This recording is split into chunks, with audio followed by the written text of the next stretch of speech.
सघोषोधार्तराष्ट्राणां हृदयानि व्यदारयत नभश्च पृथ्वीं चैव तुमुलोभ्य नुनादयन्. 19.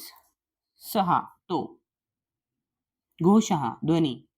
धार्तराष्ट्राणां धृतराष्ट्राच्या पुत्रांची, हृदयानी हृदये, व्यदारयत विदीर्ण केली, नभः आकाशाला, च सुद्धा, पृथ्वीं पृथ्वीतल, च सुद्धा, एव निश्चितच, तुमुलः निनाद, अभ्यनुनादयन दुमदुमून गेला.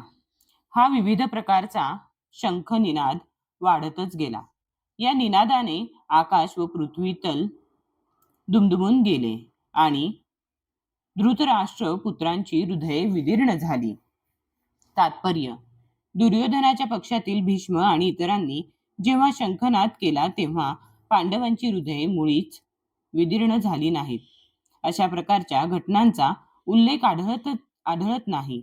परंतु या विशिष्ट श्लोकामध्ये पांडव पक्षाच्या बाजूने करण्यात आलेल्या शंखध्वनीमुळे धृतराष्ट्रपुत्रांची हृदये विदीर्ण झाली असे सांगितले आहे. याचे कारण म्हणजे पांडव आणि त्यांचा भगवान श्रीकृष्णावरील दृढ विश्वास होय. जो भगवंतांचा आश्रय घेतो तो महाभयानक आपत्तीमध्येही भयभीत होत नाही.